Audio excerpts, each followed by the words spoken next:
Well,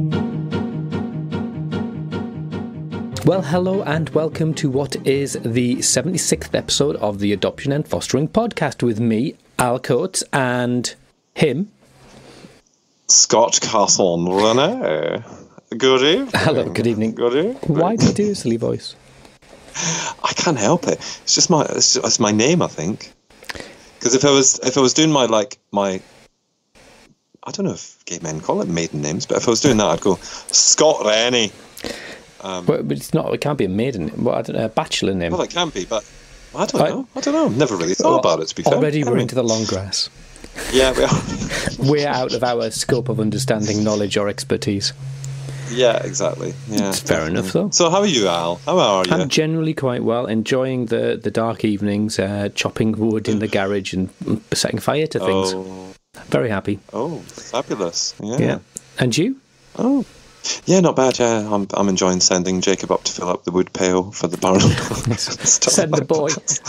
See, we didn't actually chop our own. We just rung up a company and said, "Do you do like logs to barn?" Pre-chopped. Yeah, that comes on a crate, and they actually put it at your back door. Yeah, I've seen it. Yeah, it's wrong. It's total laziness. Total laziness. It's totally wrong. Anyway, now I'm really excited for this podcast in a sort of mildly scared way, because I have a feeling that it could go one of two ways. It could be inspired genius info banter on a subject matter that we know something, we have an insight on and personal experience on, or just us reading through lists and lists of people's comments off the internet.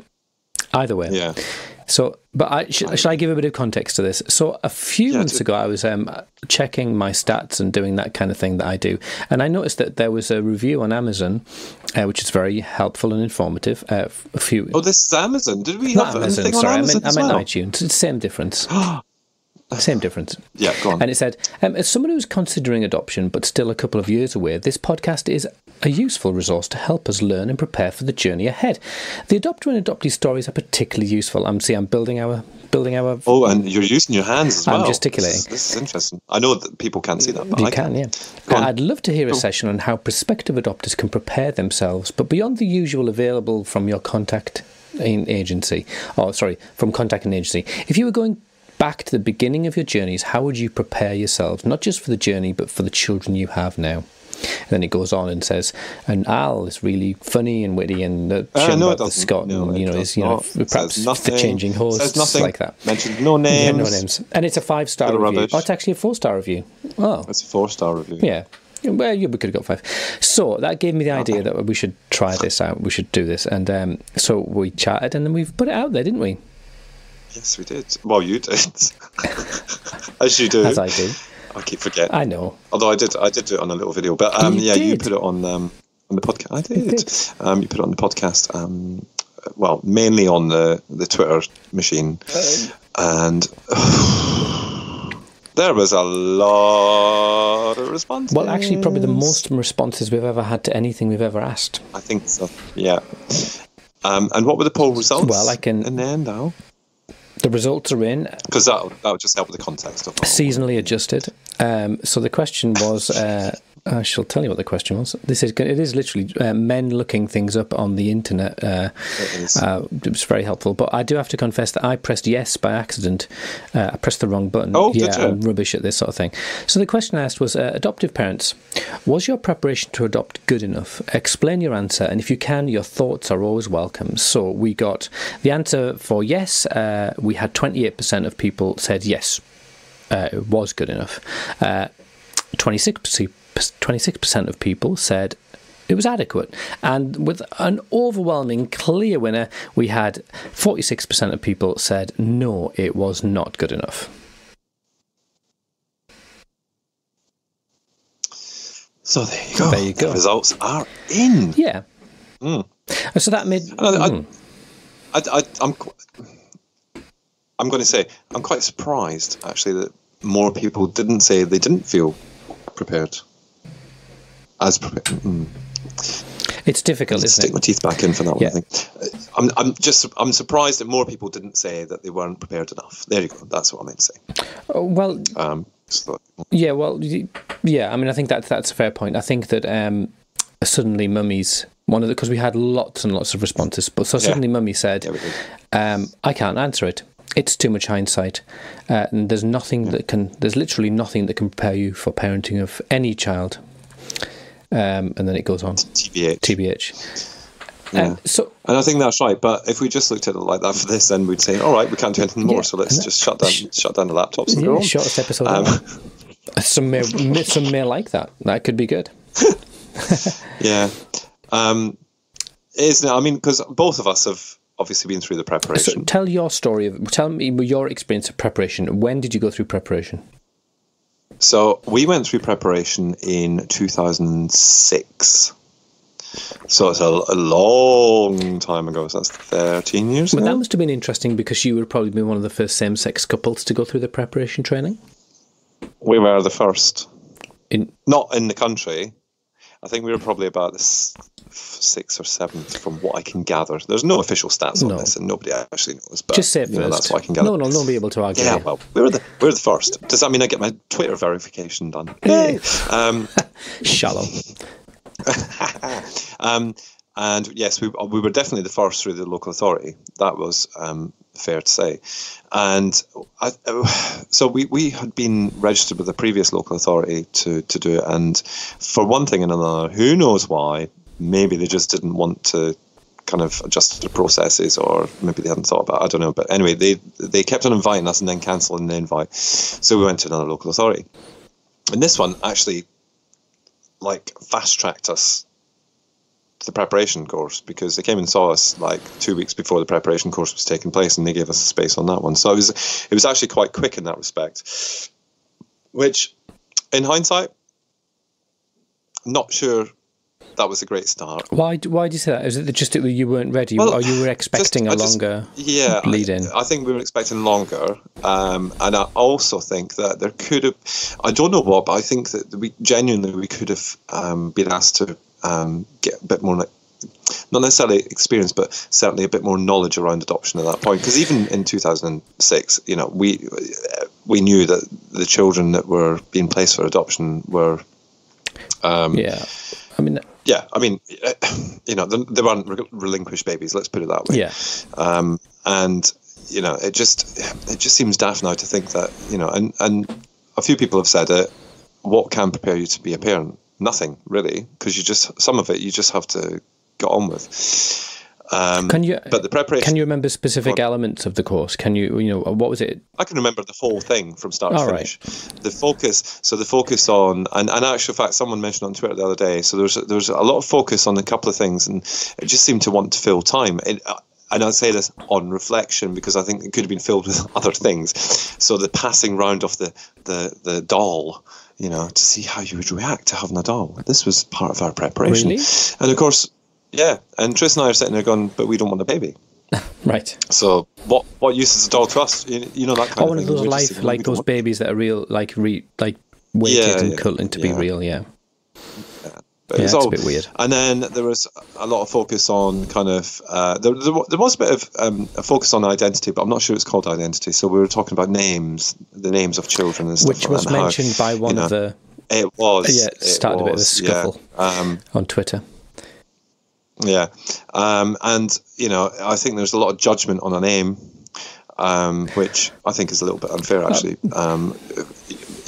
We could go. That's a different podcast. I think. It is, but I do not think that it's not a red herring. What's the word? It's a honeypot. It's kind of throwing this out. Because part of the second part of the process of adopting is then you get a report on how you participated in the preparation. So to put something like that in the preparation, then perhaps people will show their hand. Yeah, maybe you're right. Yeah, and I think that can be picked up wrongly in some ways as well.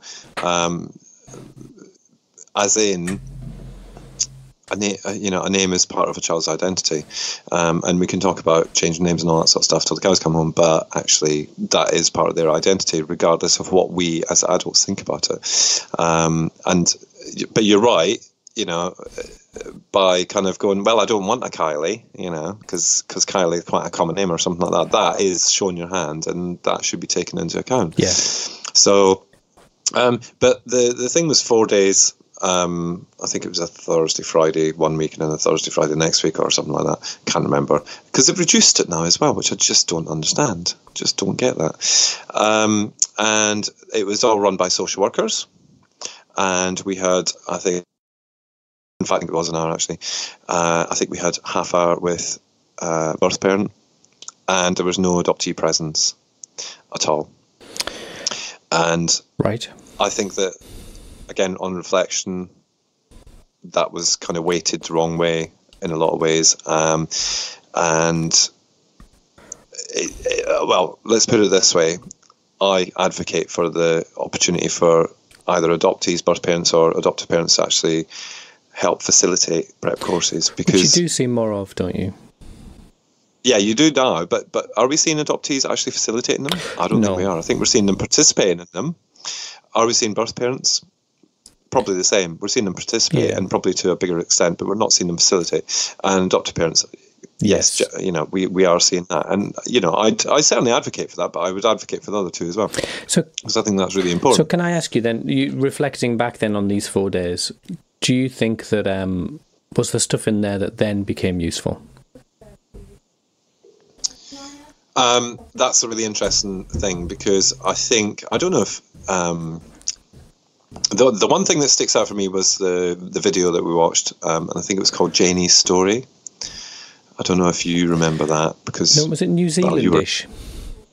No, it was from it was in the it was either the Midlands or Yorkshire, Hump or kind of area. It was quite it was based. It was a true story. It was filmed as it was happening. It was just about this family who were kind of not doing too well. They were it was child poverty, basically, and it showed you neglect and how people, how they were living and stuff like that. And that stuck out to me as a kind of, wow, actually, sort of the lived reality. I can't believe is that because you'd never you've never been in that world, or you'd never sort of had that? No, I've been in it. I was a, I come from a working class family. We had a council house and all that sort of stuff. So, I'm not saying that that's the version of what I used to see, but I'm just saying that, I had some people who I went to school with who weren't well off and who lived, in that kind of environment. Yeah, exactly. So, I've seen it. I think as an adult, though, I think you tend to forget what that may look like, because actually as you've grown up and you've worked and you've bought a house and all that sort of stuff, I think you can look back on it and go, wow, okay, some people still live like that, or people do live like that. So that was a light bulb moment for you then. Was there any other light bulb moments as you were sort of going through it? I think the other light bulb moment for me was how much importance it would be to actually keep in contact with the other prospective adopters who were on the course. There was nothing in the content that I can really think about, and I did find the course notes actually when we were moving house last year, and I remember looking through them going, wow, the local authority more wanted you to know about the kind of process of adopting rather than actually the nature of exactly the experience. And I always remember when we started to talk about attachment, which was just at the end of the course, and the social workers looked at us like, well, that's not anything to do with adoption, kind of thing. Really? We're only talking 13 years ago, 2006. And, and I think that shocked us as well, because we'd done a little bit of homework behind that, and for a social worker to say, oh no, that doesn't, that doesn't come into it. It's all about bonding. They used that word bonding all the time, didn't they? They never referred to attachment. Yeah, which was reflected in quite a few people's comments, wasn't it, about how that there was things that as people that they reflect now and were surprised there was no mention of certain things, or even people like you asking questions and sort of people saying, oh, you'll find out about that later, don't worry about it. Exactly. Don't worry about that. That's don't worry your pretty little head about that now. Just sign up. And I think that, go on. No, I was going to say that my experience. No, I was going to say that my experience, which was 98, so that's another That's 1898, isn't it? Show your face. No, I'll edit that. Oh, I was just a wee lad. I'll edit that out. We got onto it really quickly. We rang on a Wednesday and said, "Oh, you can come on Saturday if you want." So we did. But I can remember it being interested by it. I can't remember the specifics. I remember watching a film about New Zealand adoptions and how there was a very open contact, which was interesting, quite progressive and maybe influential now. But the only other thing is I can remember a conversation about nature or nurture. And I remember that really sticking in my head. But beyond that, not a thing. Not very much. Yeah. That's really interesting, isn't it? Yeah. I mean, but that is 20 plus years ago now, isn't it? 21 years ago. True. Yeah, true. But then when you went on to adopt Jacob, did you have to go through the preparation again? Well, this is the interesting thing, and I was thinking about this, and I was thinking, should I be saying this out loud? But actually, yeah, I am going to. But we obviously fostered Jacob to begin with, so we'd done the fostering prep. And again, not going to lie, I don't think there's enough prep in the fostering to become a foster carer either. But it depends on the agency. I mean, we were with a private agency. Yeah, I mean, I would maybe argue the toss on that point, because you've just come to my mind, is that the idea that the preparation stops at the end of the 4, 3, 2 or 1 day course, or however many days, and that the assessment is part of that preparation. So I think that's maybe where some authorities or agencies will say, oh, well, actually, our home study is part of that, and that's where we perhaps unpack some of these issues. So sorry, anyway, and that's you interrupted. No, it's fine. And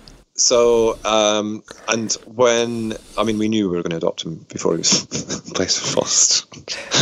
Regulations. I know. Anyway, but we were officially foster carers when he was placed with us. So that was fine. That's totally legal. It's fine. When we started, it is. And then when we started going through the adoption process, the kind of the conversation went a little bit like this: do you want to go on it? Well, not really.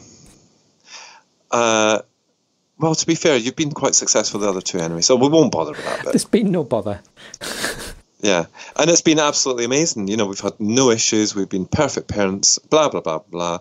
No, BS. And to be honest with you, I think that the second time round, what was missing for us was the preparation for the other two boys. The preparation for us welcoming another child into the house. The opportunity for us to learn more about some of the conditions that have been discovered in that time. So things like FASD, which adoption cake, mentioned is now very specifically. Yes, but you raise another interesting point around the specificity of the training, in that it reflects, or the preparation, that it reflects the nature of the children that are going to come in with you, and also the nature of your household at that point. And you'll have to, if you did make a comment, please forgive me that I've got a dozen or so, and I can't find them quick enough. But that was mentioned by some people. So, was there any mention of that sort of stuff, or was that again in the home study? In the home study, you'd have hoped that conversation would have been, how are you going to? But that's the thing. No. In the second part, it was your typical, because it was that was when the stage 1, stage 2 had come in. Yeah. And obviously, because of the preparation thing, we didn't, half stage 1 wasn't missing because we'd done the other stuff on it. But then when we got to stage 2, it was your typical just fill in this kind of prospective adopters report. And that was it. And there was he interviewed the older two boys, but he didn't go into any great detail with them. There was nothing around how you're going to do this, how you're going to do that, what if this, what if that. This child, because it was a specific child, we knew some of his needs already. We knew some of the things that might come up when he'd settled a bit more. That's specificity that really matters. I think that's one of the key things that we're not talking about 100,000 adopters coming through the doors every day, are we? As well, we're talking relatively no numbers across the services. I mean, I think it is generally a requirement for second-time adopters to go through the prep again. Is it? I think it is, but I don't think it's part of, I don't think they have to. That's a nice segue. At that point, he reaches over to his computer and he picks up a copy of the Adoption Agency Services 2005 regulations. So good at this. So thank you. Here's one I prepared earlier. So, Section Article 24 says it's got a couple of points, and this is specific requirement to provide preparation for adoption. So, where an agency is considering a person's suitability to adopt a child, the agency must make arrangements for the prospective adopter to receive such preparation for adoption as the agency considers appropriate. Full stop. We can pause it there, can't we? Because that's in that case, that's saying that you should have had it, shouldn't you? Yeah.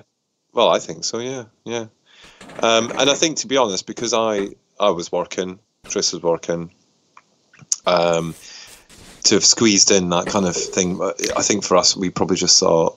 Well, we not that we don't have the time, but we had 2 teenagers in the house. Different, isn't it? It was a different kind of, whereas when we went through it the first time, we hadn't, just took a day off work and off you went kind of thing. There was nothing else to think about, was there?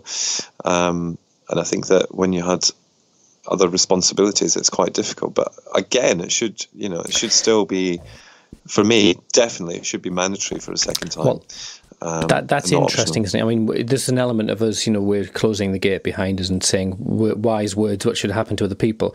But do you think that that perhaps reflects this tendency to be goal-focused, that people come into preparation thinking, this is a hurdle I have to get through to get to the home study, to get to a panel, to be approved, to get a match, to get a child?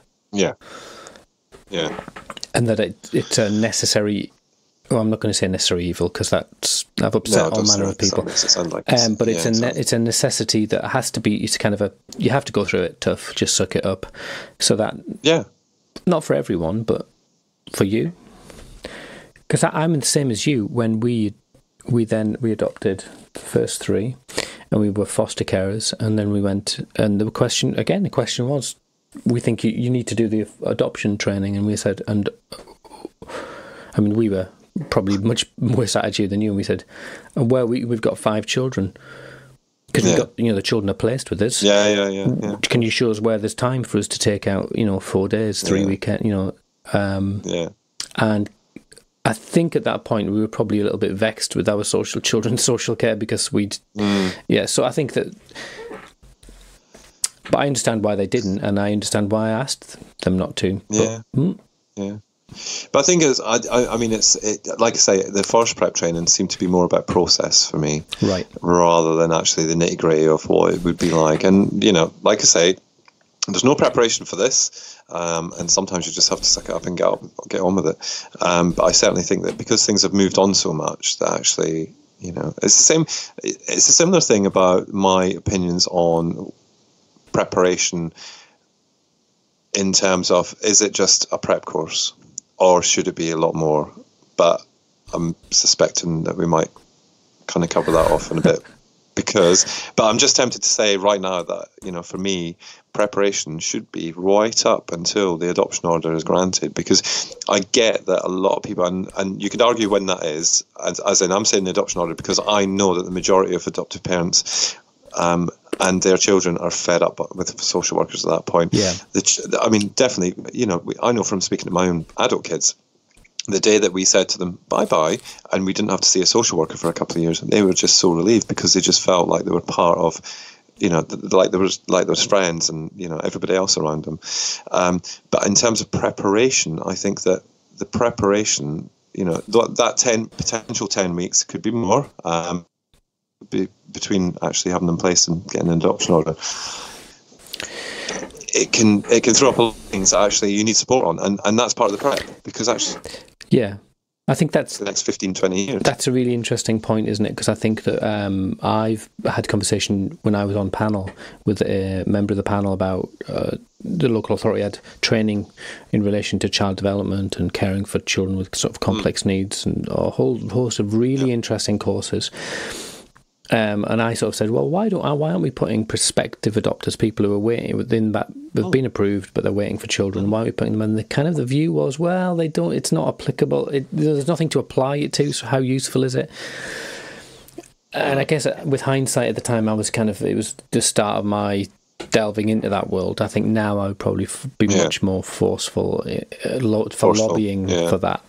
But I think if people are focused on the goal, so they will do what they have to do. If you say you've got to come, then people will come. And if 10% of it bleeds into their minds, then that's 10% that isn't there. Yeah. So that's exactly. And I always felt, when I was foster care and I had to go on the training that you have to do, which is mandatory. Yeah.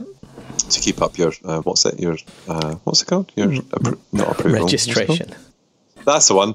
Registration. I actually got so much out of that, and it helped me with the older two as well. And it was things like, there would be a play therapist come along and explain all that, and base like proper kind of stuff, and then obviously fire, health and safety, or fire safety. Yeah, I'm the fire stuff. Yes, I've heard that rumor. So it was all stuff like that, and I found it really useful. And I used to sit there thinking, why didn't, and I know why, because obviously cost, because, apparently once a child's adopted, that's it. They're not going to need any more help. And the financial implications of a local authority or an agency, actually some of the VAs are very good at giving ongoing support and training, aren't they? So I can't say that, but generally local authorities, they don't kind of keep on given that continuous training that foster carers do, and yet the parent and the same children. That's a kind of a conflict for me, because actually I don't know what the solution is in terms of being able to fund stuff like that. Yeah. But actually, there are things that we would go to as adopters, conferences and training sessions that are put on, that are free to all kind of thing, and support groups where they have speakers who specialise in this, that, and the next thing. So, but where do you find out about them? How do you access, all that sort of stuff? In some ways we're into the long grass, because we're talking about post children moving in. No, I'm talking about like in prep as well. I'm talking about that. You know? I'm talking about that preparation up to the 10-week point, and then beyond that, yes, have a bit of a break, but actually you then still have to be preparing for the teenagers, for puberty. I think there's a realigning, isn't there, in people when the child moves in, that this goal focus, which is kind of very driving forwards, and we're going through all of the different hoops that you have to get through, and then when a child moves in, there's a sense of relaxing, and then perhaps a reshuffling and of your mind about what you actually need and what this child needs and what you need to help this child. But I'm going to draw you back. So our experiences are fairly similar. I didn't do and for when Peanut came, I don't even think we were asked if we should go. I think that was maybe because I was stroppy. But also, well, no, I'm not. I'm really reasonable, but I think it was just that I was training to be a social worker. I'd been sat on an adoption panel.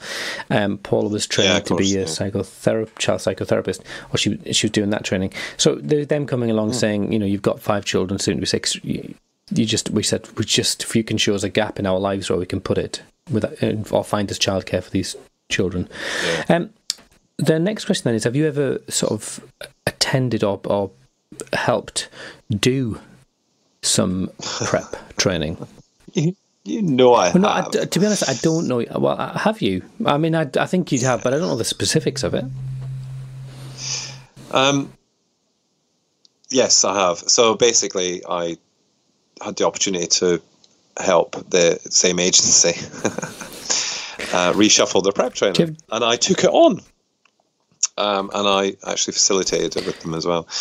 And it's an interesting one, because even then I was still quite a new parent. So I wanted to add in things that I felt they should know about. So what were those things then? Well, I can't remember off the top of my head. No, but what was your rationale then? What you were coming out of being an adoptive parent thinking, actually, this is stuff that matters. So how does stuff get onto your list? Well, it's kind of the stuff that you experience, isn't it? We had experienced so much that we didn't know about. that actually seemed quite simple to me. So I can't think of anything specific, going to be honest, because it's so long ago. And so was it practical stuff, though? Was it really... Well, no, not all of it was practical, but, things like attachment. I wanted them to put things like attachment in there. Right. Because that still wasn't in there a couple of years later. And that really bugged me, because actually we'd found out about it as parents, and in actual fact, had we known that, it wasn't just about the bonding and if you give them a bath, then because and if you go swimming with them and actually they jump on your back and you can swim with them, and that helps with the bond, and so that was kind of the stuff that we were thinking about, and that's all. I mean, don't get me wrong, it's relevant, of course it is. But there's other sides to this attachment thing, because actually it is part of the attachment, isn't it? It's not part of... Bonding is a completely wrong word for it, and I know, well, I would hope that it's not used very much anymore as the main name. I think it is. I think...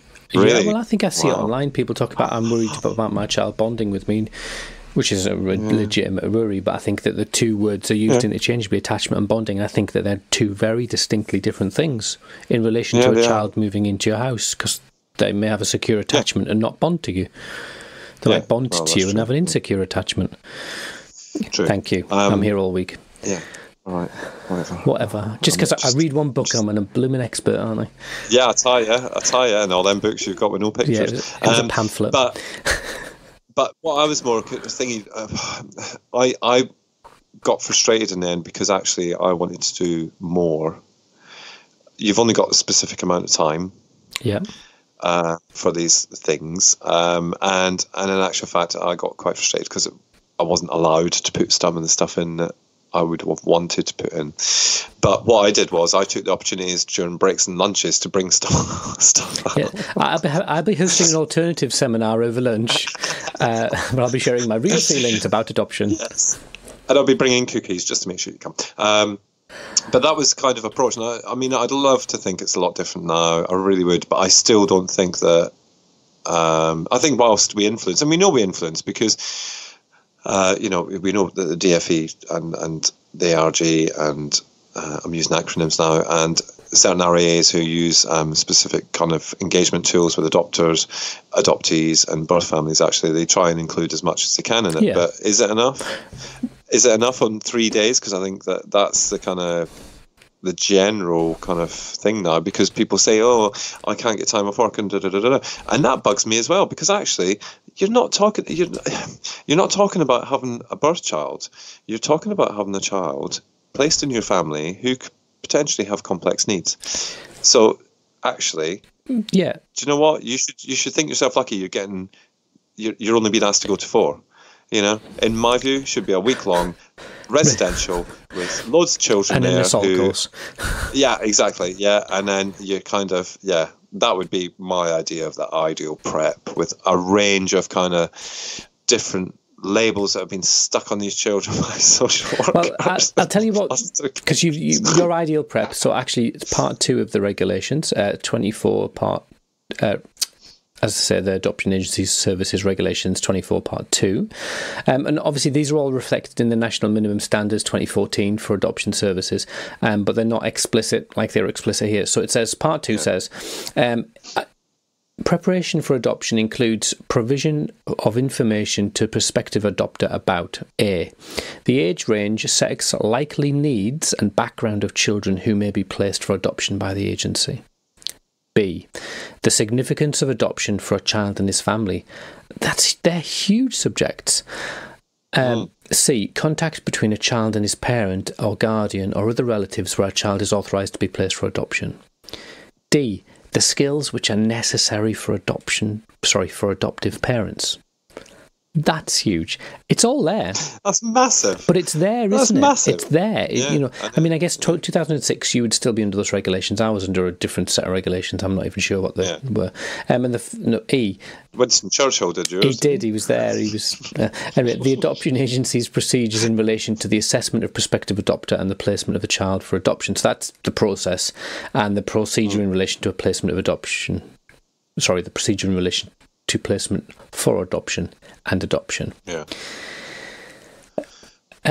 So that's actually within those 6 specific titles, there's a lot of stuff in there, and actually if you're doing it over 3 days, that's half a day for each one. So could you cover the significance of adoption for a child in a 10 a.m. till 12:30 p.m. session? No, you can. You're going to really struggle, aren't you? Yeah, you are. And it doesn't matter what way you cut it, you know, and things like homework as well. You know, I mean, I don't know how compulsory that is, but, you know, some prep you take away homework, some you don't. And to be perfectly frank with you, you know, unlike the kind of, because they do a foster care thing, don't they? You know more about this than I do. I actually didn't complete it because obviously our, what was that word you used earlier? Registration ended before I'd had a chance, but it was like an MVQ kind of thing that you did. Oh yeah, I guess that would be 2006. I'm not familiar with exactly what you'd have been expected to do, but not now. You have to do the training standards and development. That's the one. Yeah, TS&D standards. And that's quite a meaty thing to do, actually, because I did start it, and in actual fact, there was a similar kind of thing. I know it's hard, and I know we're not foster carers and stuff like that, but I just feel like, you know, we should have the opportunity to do, or I don't know if I feel it's compulsory or something, but I just feel like, you know, this isn't just about, it's no longer about replacing what you can't have in adoption. Yeah, I totally get you. There's a sense of there's this evolution from a place of 30 years ago where you were giving babies to mums and dads. Yeah. Generally, you know. Now that world is gone.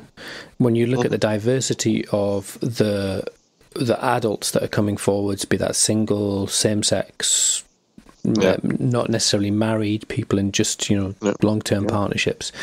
The world has changed, and the reasons that people are coming, and of course the nature of the children who are being adopted in the UK, because all of this is UK specific, has changed. So do we have to sorry, my teeth in. Do we have to actually say to people, this isn't an option? This is not. You can't just play nice, get a kid and play nice. This is not going to happen. Yeah.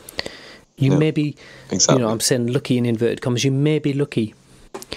But the likelihood is your child will have medium-term impacts of that trauma. All children have trauma, but the impacts may be played out for a lifetime, and often are. And I mean, you know, the other thing about the prep as well that I would say, it's kind of gone off, and I won't spend too long on this, was the kind of, there was a bit of a focus on parenting these kinds of children.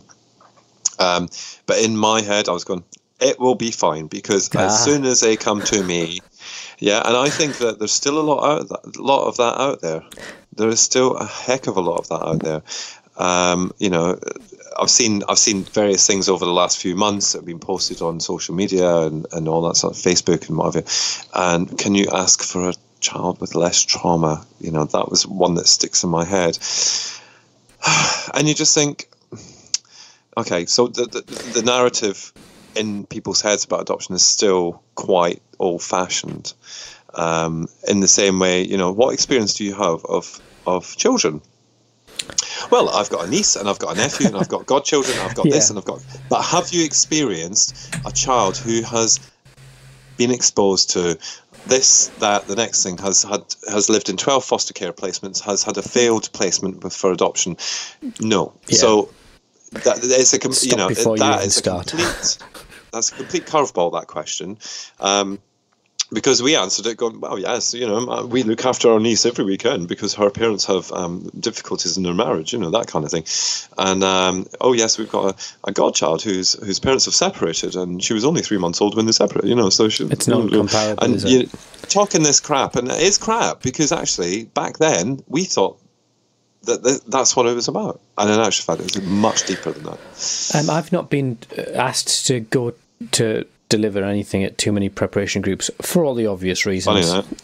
Funny that. Yeah, I don't know. You do the math. Well, I want someone... The same hats, you see, it puts people off. It does put them off. And I must have told you about the job that I went for, and I didn't get. I can't tell you that story, but when I just qualified and they were looking for adopters to come and do some stuff, and I thought, oh, I'll ace this, and they said, no, we don't want you to come and help do preparation groups. Anyway, but I did get invited a couple of years ago to people, and what I think that, and I spent so long weighing up how much do I share with these people about my lived reality, because I was wheeled in as an adopter for the real stories, right? So that's important, and I see that occasionally on Twitter and social media, people going, I've been asked to do this, what should I say? And people like go, oh, I'd give them what for, and knock their teeth out with words, and then they never ask back again. Exactly. And so I weighed up, right, what is palatable to people, or how can I communicate it in a way that makes sense to people, that I'm not just this, that I don't get that blank stare of people going, oh, they've just wheeled in a cynical old adopter who's had a bad experience. He got the one bad kid, And I remember coming away from it, and I kind of tested the water, and I sort of told a story, and then I explained an experience, and I kind of just kept going to see how far I could push it, because I didn't care whether I came back or not. And what became really obvious was that people weren't particularly listening. They're not. They just want to hear the good bits. They want to hear about, they don't want to hear about the fact that you're all ill about 2 weeks into placement, because actually they've brought their gems, you've got your gems, and you're mixing them all together, and then you're all ill. And even I forgot. Well, I didn't quite forget, but when Jacob was placed, I was very ill actually for a good couple of weeks, because I'd just forgotten that you're mixing different DNAs and different germs and different routines and all that sort of stuff. Stress. Yeah, it's just people are stressed and the stress to the high, as well. up the high heavens, and potentially lack of sleep and all that sort of stuff. And they don't want to hear all that. What they want to hear about is, so how did they get on when they went to school then? And and I always get the question, well, have they ever had any problems with having gay dads? And all that sort of stuff. That's the stuff they want. They want all that sort of stuff. They're not interested. They couldn't give two hoots. But I think that it's I don't want to be disingenuous, because I think that I was probably in that, and I think that there's an element of human nature in that, bad things happen to other people, but they don't happen to me. I'll be lucky. Exactly. I'm different, and that's the human condition, isn't it? So that, which then again was reflected in lots of the comments, people saying, how could you have ever said any of this to me? And there was one by Laura Cummings. I read so many books, listened to podcasts, watched documentaries. I presume our podcast, not just random podcasts. The implication being there more than one adoption. There is only one podcast, thank you. All right, okay, thank you, you've reassured me. Watch documentaries. Absolutely nothing prepares you for the reality of having a little stranger in your home. Our 2-year-old son has been home for 8 weeks and experienced so much grief from losing a foster carer, which has manifested itself in behaviour. Yeah. And you go, and absolutely. Imagine being... So we've got little strangers in our house, but imagine that little stranger and how he thinks of these 1-2 massive giant strangers. Terrifying. That's just ridiculous. But who says it like that?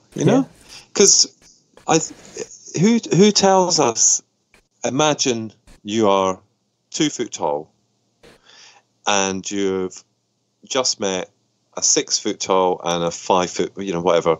And imagine how scary that would be when you don't know them, and you've been told that this is your new parents, and you're going to live with them in 2 weeks, and this is the timeline. This is what you're going to do. Well, I've told you this. I've told this story about my big girl. I must have told you that story, that they were concerned how she would respond to the news that she was going to get a new mum and dad. And we were just totally oblivious to what was right and wrong. So we just were totally led by what they felt was the right thing. And so they said, what we're going to do is we're not going to do the normal kind of lead her into that. We're just going to tell her, and then you come. Which, as it turned out, I think it might have been right, because there's no right. But with hindsight, how do you expect a child to respond to that news? And then have those people in front of you? These two, grinning buffoons, me and the good Mrs. C, all hype. So anyway, I think we're well into the long grass now, aren't we? But that's our story. Yeah, we are. And apparently she still likes us, but she was very, very. She's developing a very wicked sense of humour at 26. So Oh, wow. She was swathing I wonder where. about the tea. Would that be nature or nurture? Well, I'd have to go with nature, definitely. I would say it's more nurture than nature. Definitely nature. Definitely nature. Because having met her, she's definitely got the dry sense of humour that you've got. Excellent. Anyway, yeah. So I think that's really tricky. So this idea of how receptive people can be at that time, but in some ways it's just a hoop that has to be jumped, hasn't it? Yeah. That prep days thing, the 3 days thing. But the question I guess we're asking is that actually we need... So I guess if we could change anything, what would we change? That's the magical thinking. What would you do? Well, I mean, I've covered this already, really, haven't I? I think that... the whole... We know the whole system needs a kind of bit of an overhaul anyway, a bit. And well, can I stop you at that point? Right, I think I often hear that about a lot of things. Mm-hmm. But then when you dig out the regs, so I've just looked at the regs, I've just read them out, I think the regs are fine.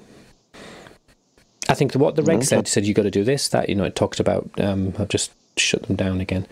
Right, so it said you've got to do the significance of adoption for a child and his family, the skills which are necessary for an adoptive parent, the contact between child and his family, which will open up all questions about family, and the needs of children. It's all there. It's practice. I mean that is, but that's the high lines of it, isn't it? That's not like the breakdown. That's not saying you have to do this, you have to do that. That was probably written. When is that? When are those regs written? It was the 2005 regs. So they'll be written 2004 probably.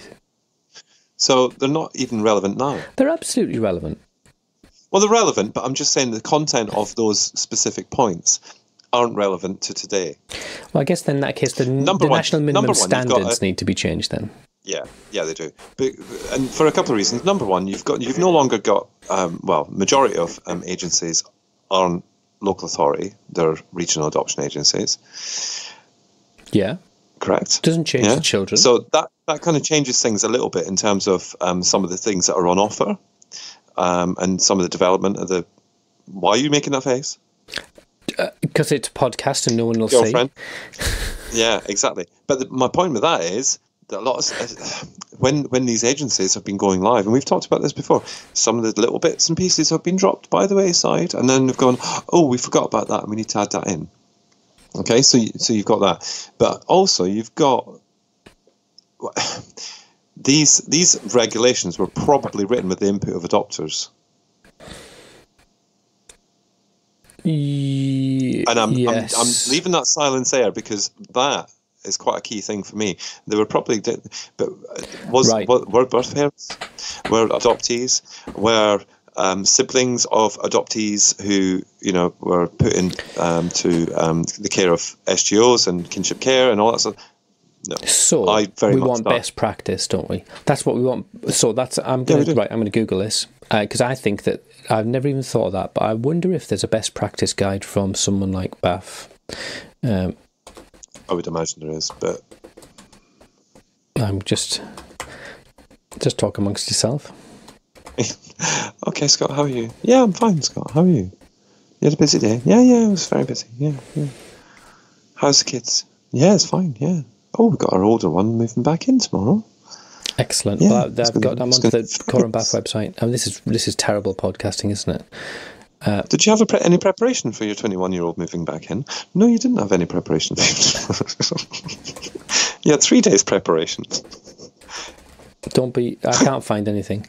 No. No. Well, if anybody knows, they can always. I would imagine each local authority. I mean, it feels like it's a bit ad hoc, isn't it? That's what we're saying. Yeah. And I think it definitely is. But your point is that it's adopter focused, not child focused. Yes, exactly. That is my key point. And we could talk about this till the cows come home, and we'll never. I don't think it'll ever be as up to date as what we're living in the here and now.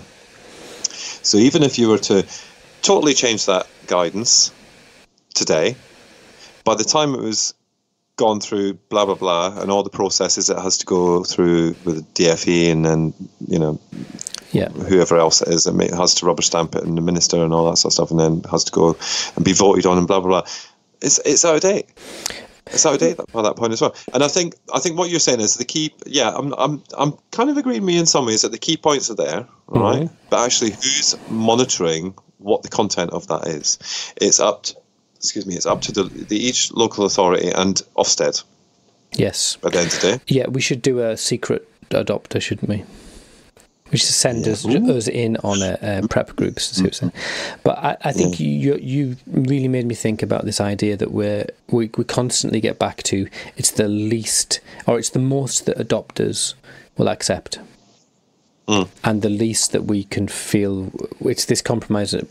This is as much as they'll take, but this is the least that we can accept in minimum of least quantity. So, is there a compromise at the heart of it that actually? Because recruitment is an issue, it remains an issue, and it's hovering around. If it's if it was a 5-day prep group, would people come on it? Well, exactly. That's the thing. Yeah, exactly. Probably less. But if it was a, and the other thing as well, just another point as well, because someone and I do want to mention this, that another mountain actually, she made the comment, and I totally agree with this, that the. So when they had people come along to speak to them on the preparation course, the person who was adopted, whilst it was really interesting to hear from her, she'd been adopted 55 years ago. And, whilst her voice is obviously, yes. we know that even relinquished children have issues with their adoption and potentially other bits and pieces because of what they experienced. Yeah. But actually, that's not really relevant to the here and now. A 22-year-old who actually knows themselves and is able to sit there and be honest about their own experience of being adopted, after being potentially neglected or abused or, whatever they've been through. And they are there. We know they're there because we've talked about this on here before. Those voices are starting to be adults now, and they deserve their place at this dysfunctional table we're trying to kind of drive forward and affect change. So, and it's stuff like that. Even someone who's adopted 15 years ago, is that relevant to someone who's looking to adopt now? I think there's a lot of similarities. Probably quite it's better than 55 years ago. Actually. Yeah, exactly. But equally, they should roll it. They need to roll a Jacob in, don't they? And a Lockie, but they do. Yeah, they do. Well, they need to spend a week with them. But the other thing is too far. That if you do them, if you catch adopt, and no offense to anybody who's listening, I don't mean this in a derogatory way. What I'm saying is, if you're only maybe a year or 18 months into your family, potentially things are still quite positive for you. Potentially, I'm not saying it's always that way. When you get to 15 years, it's been a bit of hard work. You've experienced all the school, potentially high school transitions, all those kinds of things that actually nobody really prepared us for. So we may not have the same kind of... But that's what I see on Twitter. I see people who are like flavour of the month, the new shiny adopters being brought in, and that's totally fine. But... yeah, there's a whole raft of experience. You just have to go on Twitter for 10 minutes, and there's a raft of experience. Exactly. I mean, I was looking there, and Simon Armstead saying, my prep was good. It was honest. It was realistic, and that's interesting. Yeah, because that's the same agency that told us we didn't need to do the second one. But anyway, probably a different time. I don't know when Simon. I don't know when he did his prep. I don't know. I really don't know. And we all bring our own nibbles to the buffet as well, don't we? So people get stuff out of it that others wouldn't necessarily get out of it. So there's all that weighed into the whole picture, isn't there? Yeah, exactly. I feel like there's. Do you know what? I'm just trying to see if there's any more that stick out because there's so many of them. What I would love to see is this is what if I was king for a day, I would say you'd need to do 3 days standard stuff: trauma, attachment, primal wound, process, contact, application. Really, just the bog standard bit, a foundation. You then start in your home study, you finish your home study, you then, that gap in between, you say you've got to undertake a minimum of 4 more sessions that'll be, at times that are more easier to get to. And then you would start to, if you're approved for siblings, you need to go away and learn about siblings. If you're approved for under threes... I think it even goes deeper than that, Al. I think that actually what needs to happen is, and you're still not going to get the full effect of it, but actually, there's lots of places that talk about buddying. Yeah. But that's buddying parent to parent. And, I know in my time at Adoption UK, we got a few of those kind of, Adoption UK used to do buddying, and then local authorities started doing it for themselves. But then, we've got into this kind of thing about mentoring, which has been massively successful. And that is more about, actually, or it should be more about, kind of experiencing family life. Yeah. And I'm not saying you go and live with a family. That's not what I'm saying at all. But actually, if you got to know a family who have children who've been adopted, to be able to see some of the issues that they come up against day to day. Yeah. And that needs to be included in it as well, and it should be as standard. Because there's little things. Shouldn't be. Yeah, because I think that for you and I, we don't talk about adoption every day with our children, but it's woven into the fabric of who we are. It is, yeah. And it manifests itself at the most peculiar moments. So, we had a little hoo-ha with one of my children in the last few days. And that manifests itself as kind of some really stuff that is the primal stuff. It's about, you're not my real dad. I don't want... Yeah. And I get that. But you've got to be robust. And, I've got to be the grown-up and not, and that's... And actually, it's true. I'm not, in those terms and how you feel right now, I'm not that guy. I'm this guy. Yeah. And so I feel like we are on the long grass, but I would love to see something that's more specific that, someone needed to sit me down and teach me about siblings. I really could have done with a lot of help about that. This is the father of sort of 6 adopted children who, because actually we present quite unusual. We've created siblings. Yeah. But we've also got biological siblings. So we've got this jigsaw kind of thing. And I'm the same. Yeah. We've done the same. And that's complicated, isn't it? It's very complicated. And I don't think you just think, we'll add to our family and it'll be fabulous. One big happy melting pot of diversity. And it is a melting pot that goes boom now and again. Boils over, I was joking when we were on Radio Silence there while you were trying to look up the Coram Bath thing, but my oldest son is moving home tomorrow.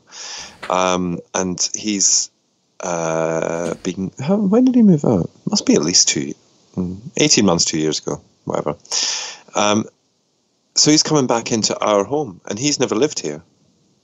And that's fine. And, we have an open door policy. They know we have an open door policy. And whenever they need a bed, that is there, and forever, however long, and all that sort of stuff. But we've kind of spent the last 18 months readjusting to a life of just the 3 of us. So it's going to take readjustment again. So I'm kind of, maybe that's why I've now got a cold again, actually, because I'm stressing about all that stuff that could come up. Washes up, doesn't it?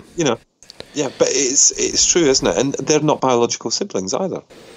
So, which brings its challenges, which I think that I've never seen anything.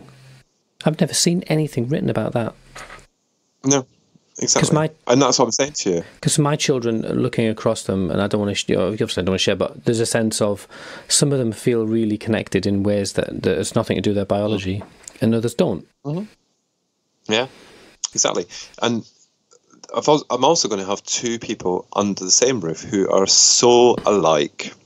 They're not biologically related, but they are just so alike. And there's just, we went on holiday with both of them a couple of weeks ago, didn't we? And it was fine for the first 4 days, and then you could see the cracks start to appear. And so, I mean, I've had to sit and write a list of stuff because I need to share it with my adult son to be able to say, look, when you were... I don't want to use the word child, but when you were a dependent of us, so, when he lived with us in his own bedroom and and, we were kind of keeping the roof over his head and feeding him and all that sort of stuff, and he wasn't contributing and all that sort of stuff. It's very different to the here and now, because actually things like, we are Jacob's parents. You are not. You're a 21-year-old, nearly 22-year-old. So please don't parent him. Yeah. And please stop grassing him up for swearing and, for doing all this stuff that actually causes us stress, because we know he does it. But actually, it's not an issue for you to worry about. It's for us to worry about. It's your call.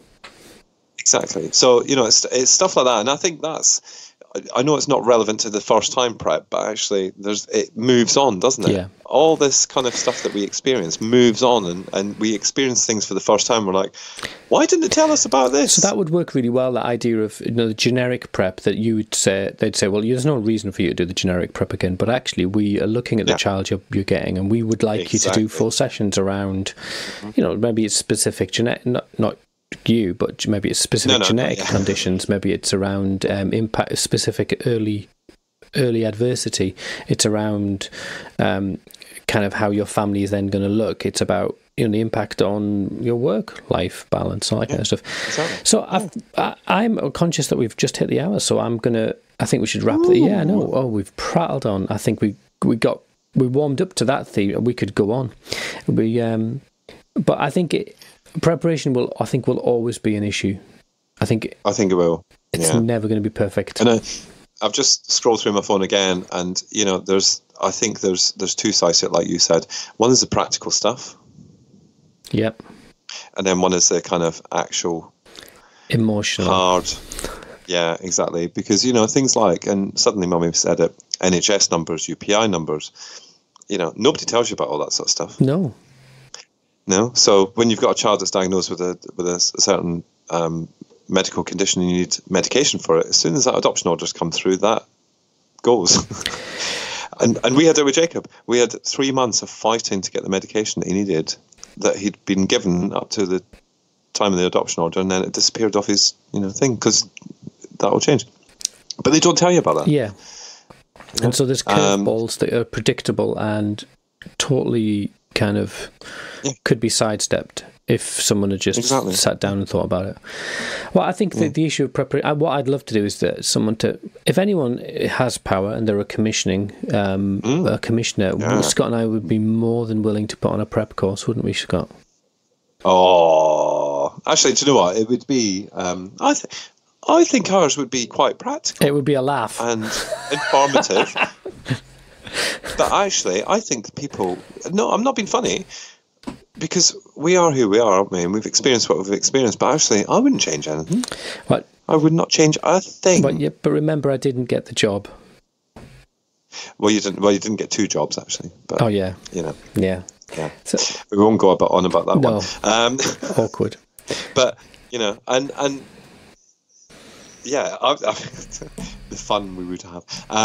But in all seriousness, I do think that if you've not rethought your prep courses, then you need to do it. And you've listened to this, then please get in touch. Yeah, that's all I'm saying. We would probably do it the first day for free. Yeah, maybe. Yeah. If anyone comes travel back, expenses. Travel expenses. Yeah, biscuits, of course, biscuits. Bourbons. Hey, well, look after yourself, and as always, it's been enlightening, and you've cheered up my Monday evening no end. Oh, yes, you're so sweet. I am. Yeah. Thank you.